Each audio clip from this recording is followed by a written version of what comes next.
what's going to happen over the next 3 or 4 lessons is everything's going to kind of melt together in some way. Like we're going to do stuff today and you'll go, well, weren't we doing that last time?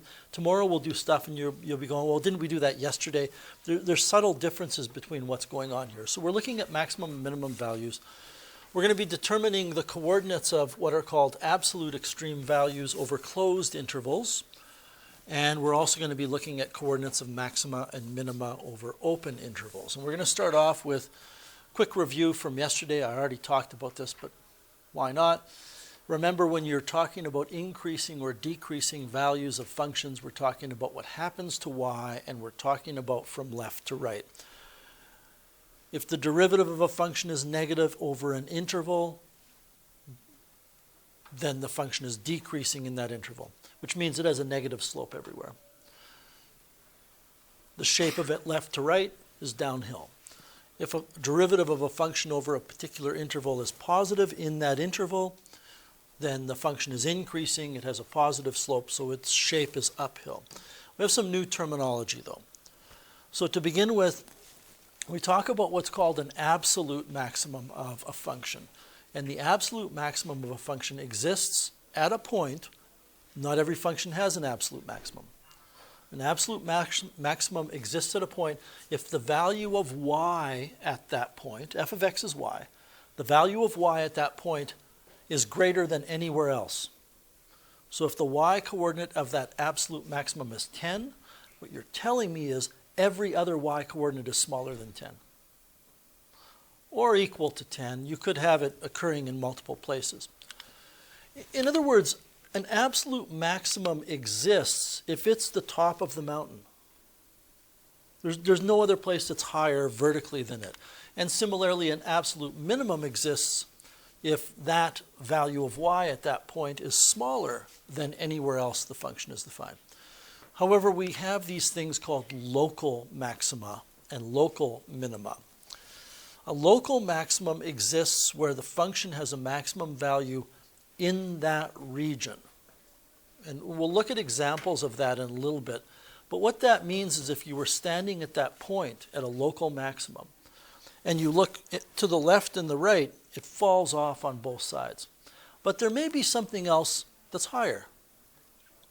There may not be, which means an absolute maximum is also a local maximum.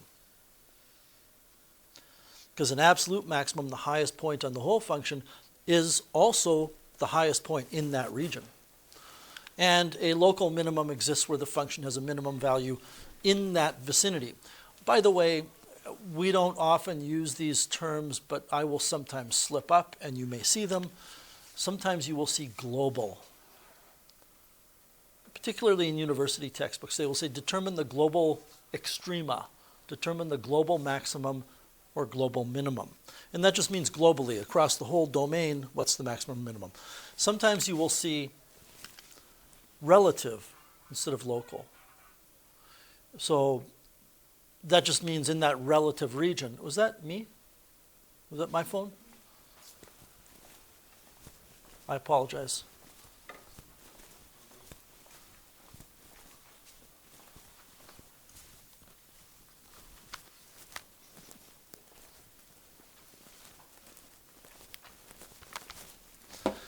Sometimes we see the word relative instead of local. So, if there's a point and we say it is a local minimum, that means in that vicinity it's the lowest value, but that means relative to the surrounding areas it's the lowest value. Some other terminology, the plural of maximum is maxima. You don't have to use that. There's nothing wrong in math class with saying maximums, but the technical correct English term is maxima. And the plural of minimum is minima. And we call collectively any maxima and minima extrema. It just means extreme values for y. Whenever the first derivative is equal to 0 or undefined, the x-coordinate is called a critical value. This is a little bit new. Yesterday what I told you, not yesterday, but Thursday what I told you is a critical value is a value of x that makes the derivative 0. And then we did one example where I kind of slipped in the idea that it's also critical if the derivative is undefined at that point. So that's what we need to get used to. And in a warm-up, we're going to learn something about why they're called critical. This next bit of business is tricky, logically. All maxima and minima have to occur at a critical value of x. You draw any graph and you point to a maximum or a minimum, there's a critical value for x at that point. But not all critical values of x lead to a maximum or minimum. And I like to describe it as saying, if you can identify all the critical values of x, it's like a police lineup. You have to line them all up and look at them individually and decide, are you a maximum or minimum? Oh, you're a maximum. Are you a maximum or minimum? Neither. Out. You have to investigate in more detail, and we do that by using a number of tools, one of which is the first derivative chart. But let's take a look at the warm-up on the next page. I've concocted here a very convoluted graph of a function. If you wanted to know the equation of this, it would be a composite function with f of x being equal to some equation over one interval equal to another equation over another interval, on and on and on. And you're asked, first of all, if you take a look at what we're asked to do, identify all of the points that are critical because the derivative is not defined at that point. So we're going to be using a little triangle just to indicate that they're critical because the derivative is not defined. Can somebody tell me why the derivative is not defined at this point here, at x equals -2?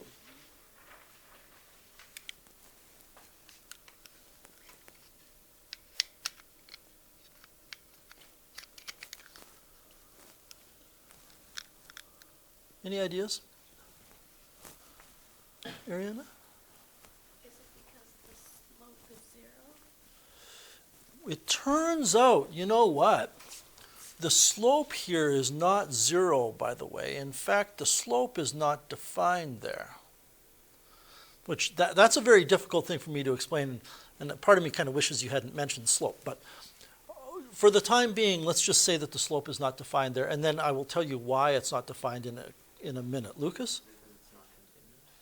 Is it because it's not continuous? It just stops? Well, that's part of it, but the fact that it just stops is part of it. That's how you can recognize it. But there's something about the definition of a derivative that makes the derivative not defined there. Well, since the slope is going straight up, that means the slope is technically infinite. Is the slope going straight up? I've already said the slope is not defined.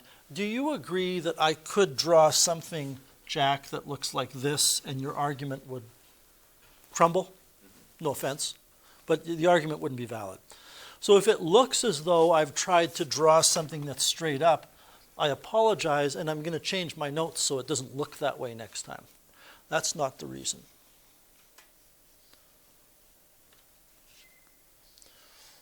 The reason is that when you start to talk about the derivative, we have all these fancy rules for a derivative, but the fact of the matter is it's defined somehow.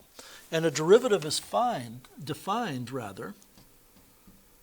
as the limit as h approaches 0 of f of x plus h minus f of x all over h. The derivative is a limit. Forget about what it's a limit of. It's a limit. And a limit only exists if the left and right hand limits both exist and are equal to each other.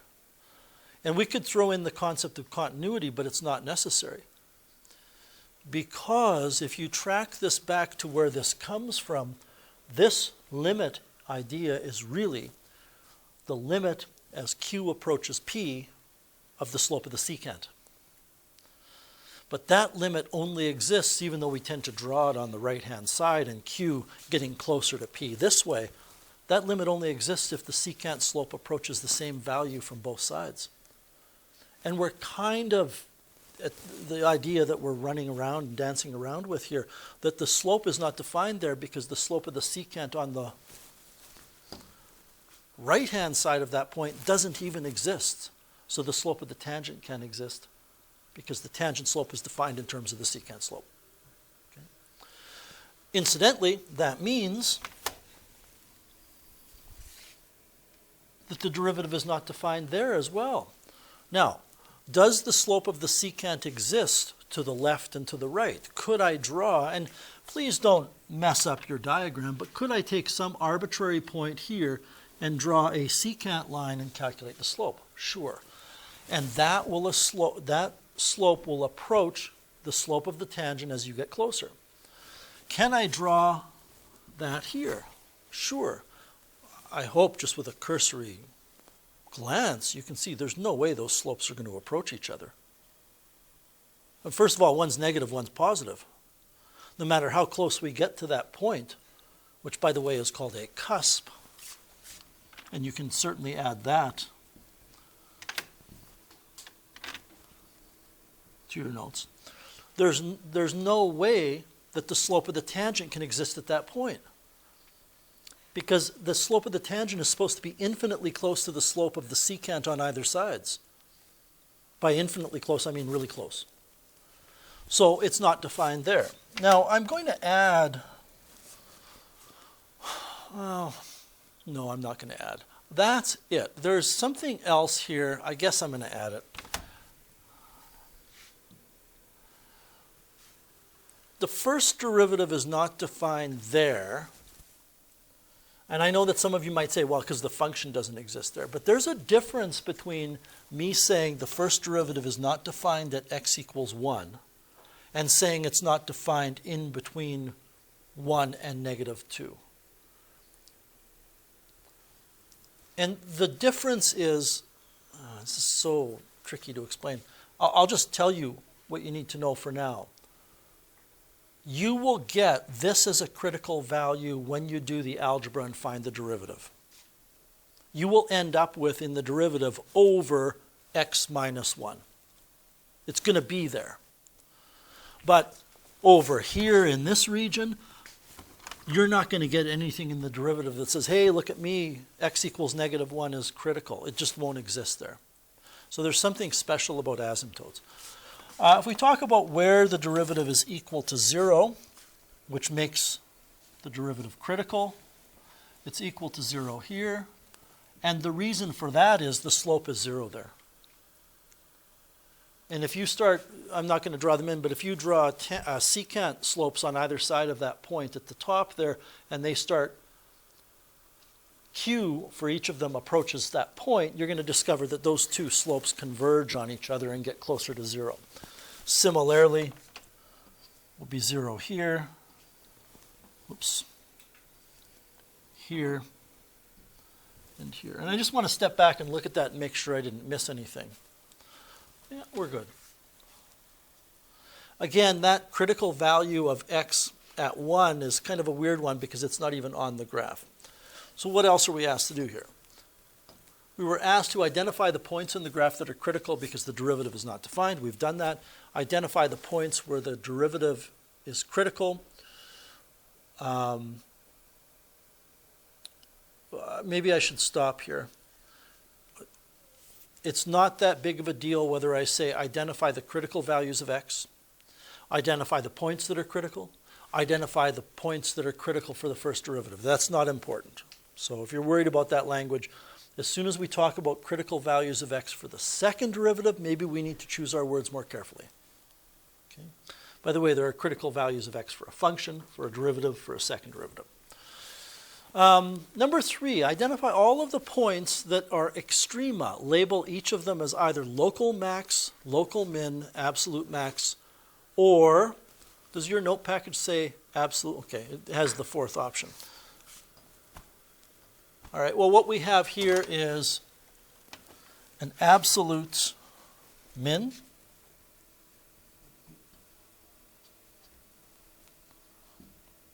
And I'm just going to abbreviate stuff a little bit.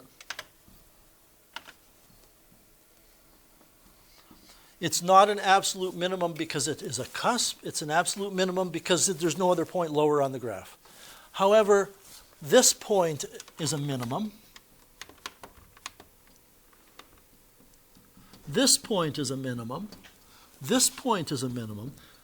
All 3 of those other points I've indicated are minima, but they are local.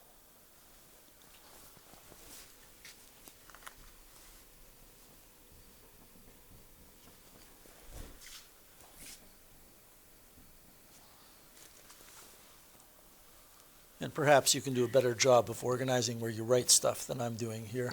It's a little sloppy.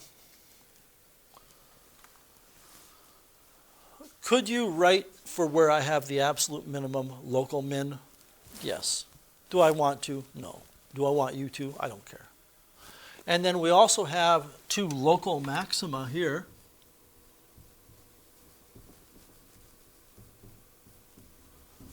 But there is no absolute maximum. Why is there no absolute maximum? Because if you take a look at the right-hand side of the graph, it's got this arm that continues to rise no matter what. So it never peaks. Not all functions have absolute maxima or absolute minima. Any questions with any of that? Just introduction to the terminology. One more thing, and this drives home the point on the previous page. In the space below, list all of the critical values of x. Left to right, we have a critical value of x here at -5. We have one at -3. We have one at -2. -5, -3, -2.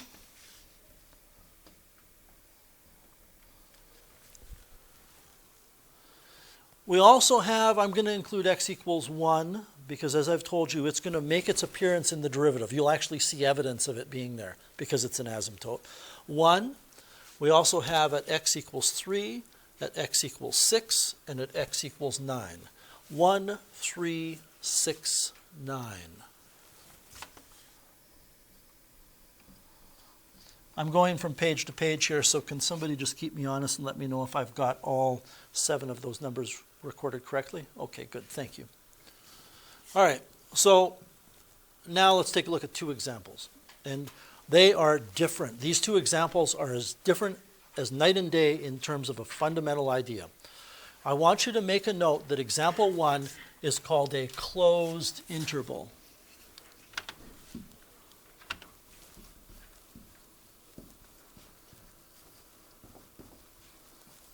And if you want, you can turn to example 2 and make a note that it is an open interval. And let me explain to you what I mean by that. An open interval refers to the fact that x is allowed to be any number. This is a function. Let me write this out. And I know we're working on example 1 here first, but this function can be thought of this way. X to the 2/3 means I have to take the cube root and then I have to square it, or I have to square it and take the cube root. And no matter how you cut it, I can use negative numbers for x here, because I can take the cube root of a negative, or if you want to square it first, when you square a negative, it becomes positive. What I'm getting at is that x is any real number. We're talking here about negative infinity to positive infinity for x. That's what makes it an open interval. Whereas this is a closed interval. Not because there's necessarily anything preventing you from calculating the function at a particular value of x, but because you're told it's only valid from -10 to 4. And I want to, I've never taught it this way before, but I'm going to give this a shot. I want you to appreciate that if we say a function, forget about what this looks like, okay? If we say a function only exists from -10 to 4, and I tell you that it exists everywhere between, and that shouldn't be hard with a bit of thought. Would you agree any number between -10 and 4 can be put in for x squared, subtract 9 from it, and raise it to the 2/3? There's going to be no division by 0. There's going to be no square rooting negatives. It's all legitimately allowed. Okay. Now I want you to forget about this specific function. If I tell you it's continuous and it exists at -10 and at 4, here's my question to you. Fact. I don't want you to lose track and look at this function that's in the question. That's not going to be my point. I tell you that a function is defined from -10 to 4, and it's continuous. Does there have to be an absolute maximum?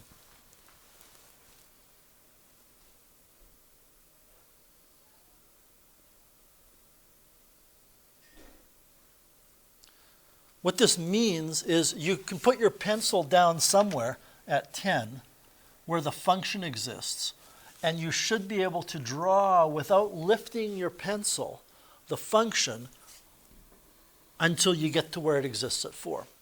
So another way to ask it is, is it always the case that if you draw a function connecting those 2 points that's continuous, does there have to be an absolute maximum? Yes. There has to be. I don't care what you do in between. Now, I know that somebody's going to get really clever here and say, what if it's a horizontal line? Anybody think of that? Yeah. Well, then the answer is whatever that y coordinate is, that's the absolute maximum. Because nowhere else is the function higher. And whatever that y value is, that's the absolute minimum. So we can toss that out as being a counterexample. It's not. I want to ask you a question here. And I'm going to adjust my graph here because it looks like those two are at the same height. Okay? The function is defined everywhere in here. Does this have any maximum values? Yeah. 3, correct? 2 local, 1 absolute. And you could argue that the absolute is local as well. Are these critical values of x? Because the derivative is 0. Are there any minima? Here, here, here, and here. Are they all critical values of x? Yes. The 2 in the middle because the derivative is 0, the 2 at the beginning because the derivative is not defined. Okay. So, let's go back to the question now. Let's find the critical values of x. And here's my reasoning on a closed interval. If there has to be an absolute maximum, that means one of the critical values of x leads to the absolute maximum. If there has to be an absolute minimum, one of the critical values of x leads to the absolute minimum. Try to make this mental note. We don't do a first derivative chart here to answer this question. We don't need to, and we don't want to. You simply find the critical values of x, which means you have to start by finding the derivative. 2/3 times x squared minus 9 to the negative 1/3 times 2x. Everybody just ruminate on that. Is that clock? Power rule followed by the chain rule. Let's clean it up a bit. So dy dx is equal to 4x over 3 times x squared minus 9 raised to the 1/3. So, would you agree that x equals 0 is a critical value of x? Looking at the derivative right here, and we eyeball the numerator, would you agree x equals 0 makes the numerator 0? Okay, well then x equals 0 makes the derivative 0. It's critical. Now what we do is we eyeball the denominator because we want to know where the derivative is not defined. Would you agree it's plus and minus 3? So I don't think we need to always write x squared minus 9 as x plus 3x minus 3. We see that. All right. So we also have 3 and negative 3. Are there any other values of x that make the derivative undefined?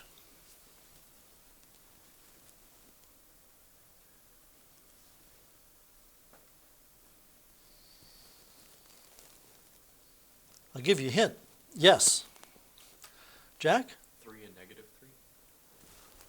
We have that up top. We already wrote that up top. Negative 10 and 4. Negative 10 and 4. If the function starts at negative 10, can you conceive of a point where the function starts at negative 10 and it goes to 4, and yet negative 10 is where the maximum is? That just means the thing goes downhill, doesn't it? Conversely, maybe it goes uphill all the way, and maybe 4 is the maximum and 10 is the minimum. Maybe 4 and negative 10 are neither corresponding to max mins. We don't know, but what we learned from that graph, whoops, yeah, that's right, no it isn't. What we learned from that graph where we put the indications of mins and maxes and critical points and all that is that one of these has to correspond to an absolute max because it's a closed interval. So all we do now is this. And this is the way you do these closed interval problems. You make a table of values with all of your critical values of x, and you evaluate the y coordinates. Whichever y coordinate is the biggest, well, that's the maximum. Whichever y coordinate is the smallest, that's the minimum. I don't know what a post-secondary instructor or TA would expect here, but I'm here to teach you about calculus, not about what they would expect from you. And I think the most efficient way to find those y coordinates is to plug the function in for y, go to your table and start entering values of x. We're not looking at the graph. Well, we will, but not yet. Help me out here, x squared minus 9 raised to the 2/3. Thank you. You need to put the exponent of 2/3 in brackets. I'm going to set up my window so that's, or set up my table, that second window, by going to my independent and changing it to ask. And now I can put in, we'll start at the left, -10. What else do we have? -4, negative. That should be +4. Am I right? Yeah, okay.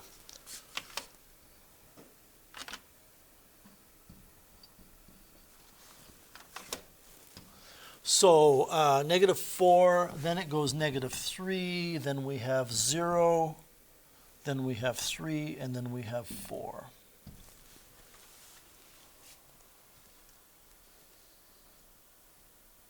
-10, I just want to double check my critical values, plus and minus 3, 0, and 4. So of all of those, I'm not going to rewrite it, I just have it right here. We'll just grab it. This is the largest value of y. And I don't know, I think you get this, but I'll try to lay out the logic. There can't be any other point on the function between -10 and 4 that has a larger y, because if there was, it would be at a critical value of x, and these are all of the critical values of x. So we have an absolute max at -10, comma, 20.231, but 91 to the 2/3. When you put 10 in for x, you're going to square 10 to get 100, minus 9 gives you 91 to the 2/3. We have a minimum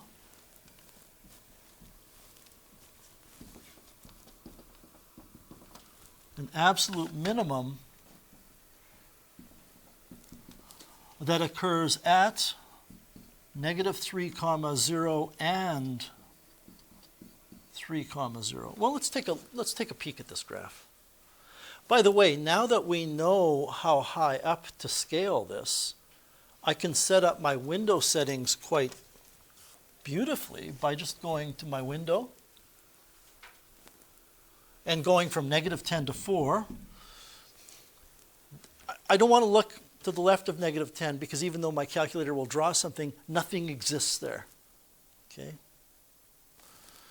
And for my min y, well, it's 0 up to 20. I like a little bit of cushion room. I'm going to go -5 up to 25.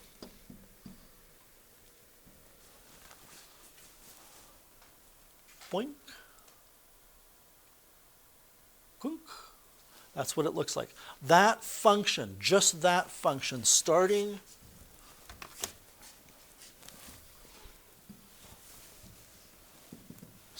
here and ending here is what that function looks like. You can see the absolute max is at -10, and there are 2 absolute mins. The biggest mistake that you can make is to, when you have a closed interval, do a first derivative table, which we're going to do for the open interval.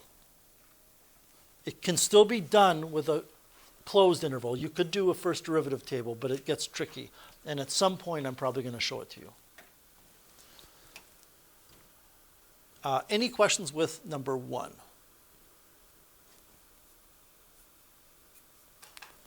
All right. Number 2, find the critical numbers and determine which, if any, correspond to extrema. This is an open interval, so there's not a guarantee there will be an absolute maximum or an absolute minimum. And be very careful in transferring your rules of polynomial functions and their behavior to ones that may kind of look like polynomial functions, but they have fractional exponents. It doesn't always line up nicely. So how do we find our critical values of x? Well, we find the derivative. dy dx is equal to, now don't forget, we've already established this. The domain is any real number. 3x squared plus 2x to the negative third. I'll give you a minute to just contemplate that.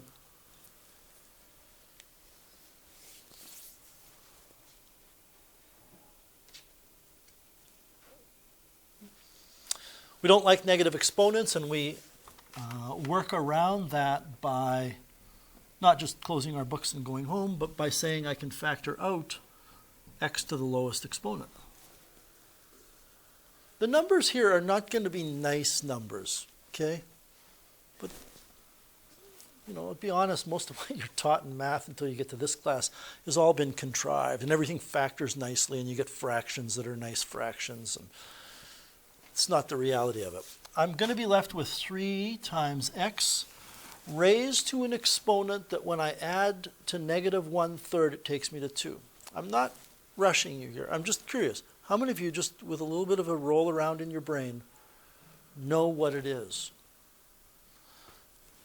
Well, it is 7/3. And I don't know what happened in your brain, but I have to do this. I want to add something to negative 1/3 to take me to 2.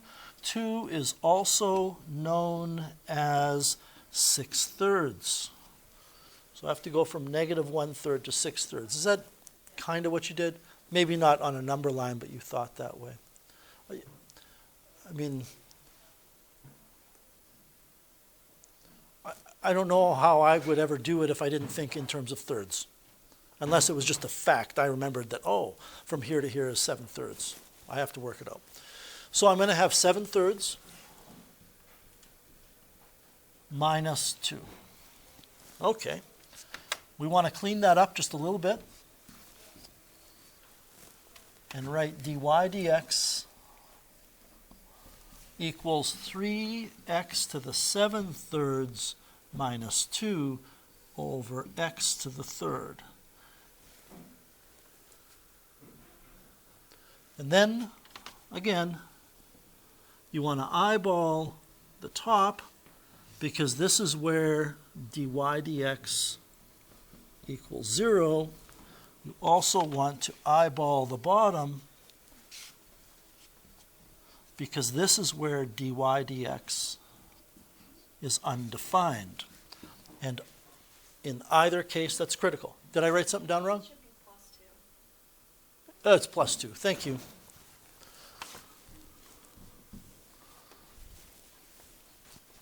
"26 eyes are better than 2. Thank you. Well, we'll start with the bottom. The bottom's easier. What's the critical value of x? Because the bottom would become 0, making the derivative undefined. X equals 0.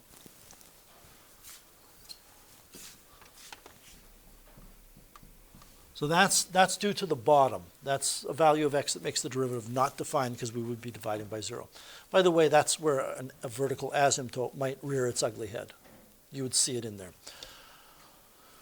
Does anybody know what the critical value of x is for the numerator?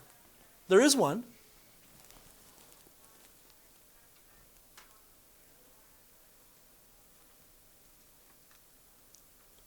And what I've taught you, and I remember having this conversation last week in Sabre Support, I think, with somebody. we don't necessarily write equals 0 and rearrange it. You normally just look at it. Like if I were to go back to example 1, and we just look at this, you can see that it's 0 and plus or minus 3. But ultimately, the reason why we get 0 here is you go 4x equals 0, you divide both sides by 4, and you get x equals 0. You go 3 times x squared minus 9 to the 1/3 equals 0. We divide both sides by 3. You still get 0. We maybe do something fancy like cube both sides, and you get x squared minus 9 equals 0. Are you with me on this? You say, oh, that's quadratic. My Math 20 teacher taught me that you're supposed to factor if you can.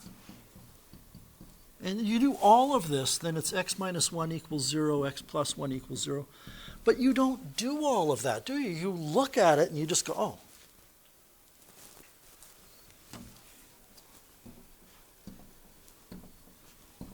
Right? Okay. But you have to do that sometimes on paper. I can look at this and I can tell you that we have to cube negative 2/3 and then take the 7th root. And I see some of you nodding and you kind of get where that's coming from. Or I have to take negative 2/3 and raise it to the 3/7. And what happens there, just to show you this, is I'm going to take that numerator 3x to the 7/3 plus 2. I'm going to set it equal to 0, which we don't often do. We just look at it normally. I'm going to start rearranging.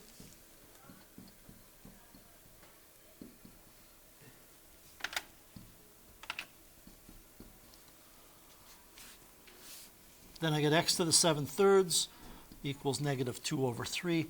And the most efficient way to clean this up is to raise both sides to the reciprocal of the exponent on x. We do that in exponents and logs in Math 30. And if you're in Math 30 now, we haven't done that yet. However, it's pretty common sense. You raise both sides to the reciprocal of the exponent because now we have a power of 7/3 raised to 3/7. You multiply the exponents and you get 1. So we end up with negative 2/3 to the 3/7.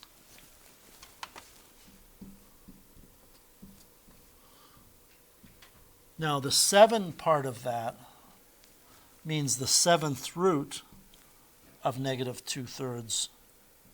And then we're going to raise it to the 3. Am I allowed to take an odd root of a negative number? Yes.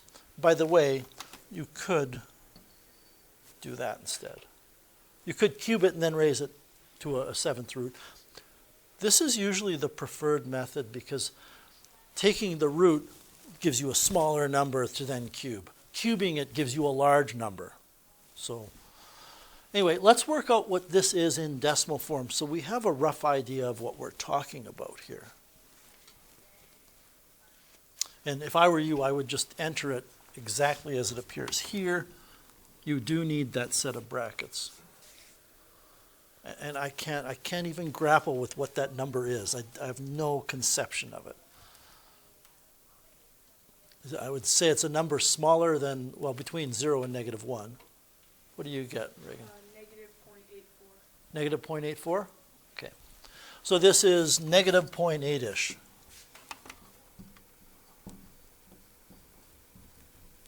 Okay. So what have we learned? That this function that is defined from negative infinity to infinity has a critical value of x at 0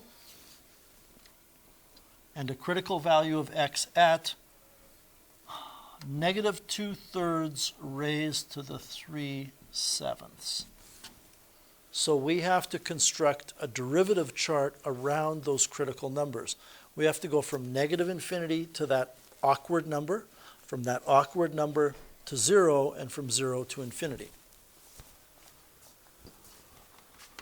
So negative infinity to negative 2/3 raised to the 3/7, from negative 2/3 raised to the 3/7 to 0, from 0 to infinity. And across the top, this is what I mean by there's a blurring of the lines between what we learn one day and the next day. It just, we're doing really the same stuff we were doing yesterday. 3x to the 7/3 plus 2. Need a little more room, I think.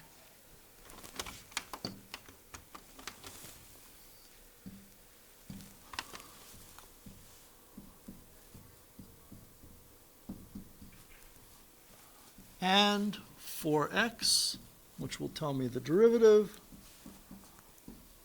And even though we're doing the same thing, there's going to be some subtleties we add on the end. Did I get the two components of the derivative written down correctly?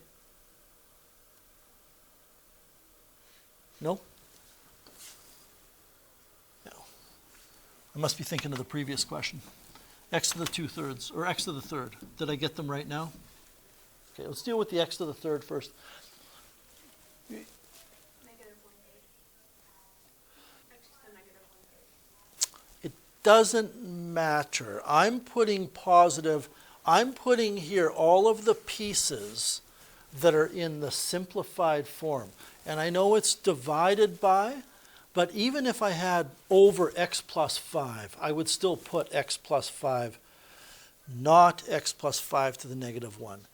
Because ultimately what we are about to do is take a bunch of negatives or a bunch of positives and put them together. And I know you get it, but I want to finish my thought. 2 negatives multiplied is positive, 2 negatives divided is positive. So if you like, you can imagine a division sign there. I'm going to start with the x to the 3rd, and you can develop your own kind of rules here. I don't know if this clocks with many of you, but do you see that this exponent, although it's not an integer, this exponent is an odd exponent? Just like a linear function has an odd exponent. The rules of going negative and switching to positive as you pass the 0 are still valid. In fact, that would be valid even if it were raised to the 3 or to the 5. Or to the 5/2, it would still be valid. As long as the numerator of the exponent is odd, that rule works. I don't know if many of you see this, but based on that, what I just told you, that has to be the case for that factor. And that's a little bit trickier. I don't want to get into why. To me, it's an intuitive thing. But if you wanted to, you would do this. Was it about -0.8? Okay, so then take negative 1. Put -1 in here and see what you get.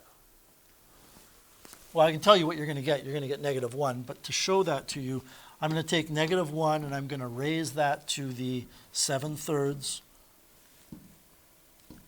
It is still going to give me -1. I'm going to multiply that by 3. And then I'm going to subtract 2 or add 2.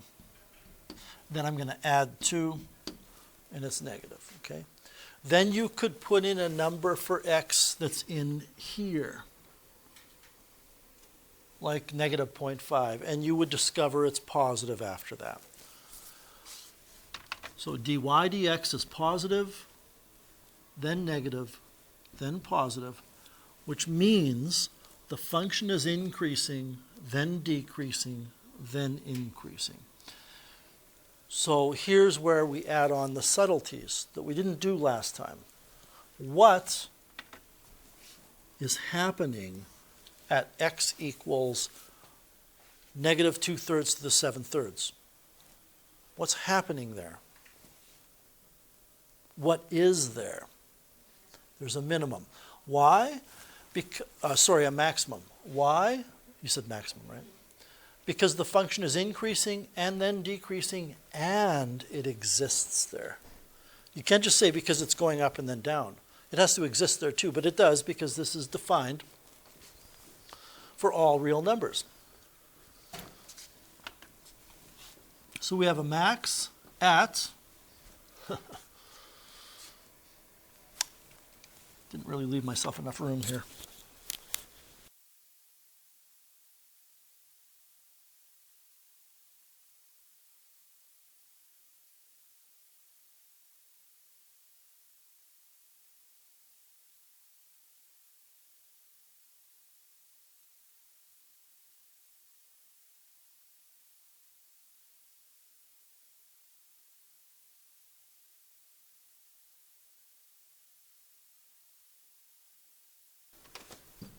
So we have a max at negative 2/3 raised to the 7/3, raised to the 3/7. I believe I misspoke earlier and said raised to the 7/3. It's raised to the 3/7, comma, f of that number. We'll worry about the calculation of that number in a second. F of, negative 2/3 raised to the 3/7.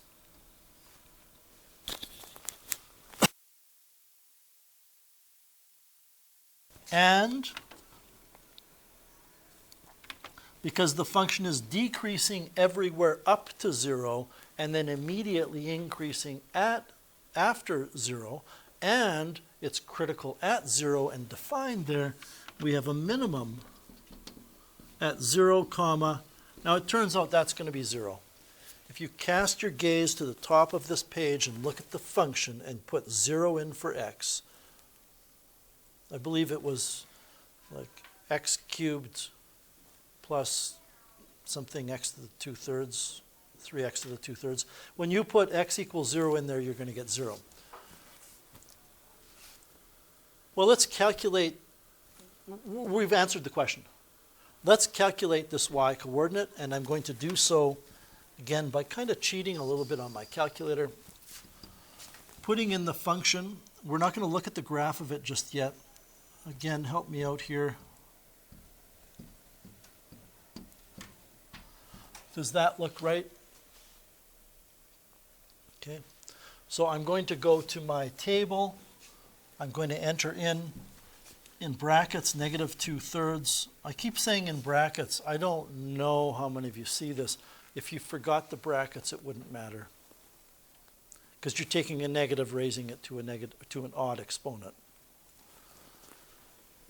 This is raised now to the 3/7.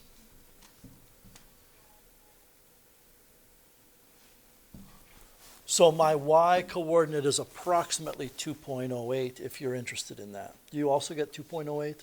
Okay. Let's take a look at the graph. Let's try to piece this together visually so we understand what's going on. I've already got the graph in there. I know it's defined from negative infinity to infinity. I'm going to try zoom standard first.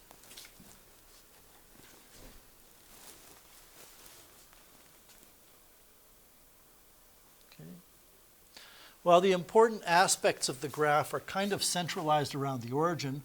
I'm going to go zoom box.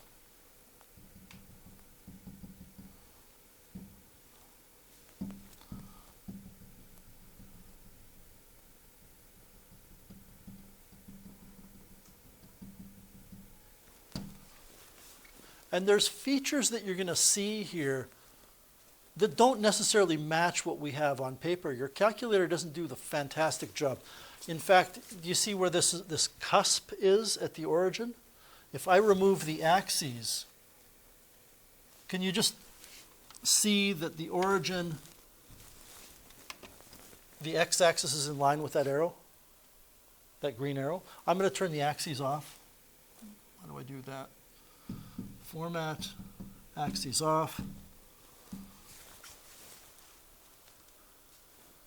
My calculator doesn't graph it right down to the x-axis. It kind of craps out a little bit there. But I'm going to find the coordinates of the point where that cusp is. It should be at 0, because we said there was a minimum there, and it is. I'm going to find the coordinates at negative 2/3 raised to the 3/7. And what do I get? I get 2.07, which was that recognizable number, which is the maximum. So it works. I mean, this is the beautiful thing about this, is you can find the features of the graph algebraically. But the biggest thing I want to impress on you is the difference between example 1, which is simply a compilation of a table of values with all of the critical values of x, so you can find out which one's biggest for y and smallest, compared to example 2, which is a full-blown find the derivative, identify the critical values, do your chart. By the way, the only way I could have had more critical values with example 2 is if it was a closed interval. Right? If it started someplace and ended someplace. So that's it. Questions 1 to 6. Do not do any problems that involve absolute value functions. You could, but you have to split it into 2 problems, and I don't want to get into that. It's not worth it.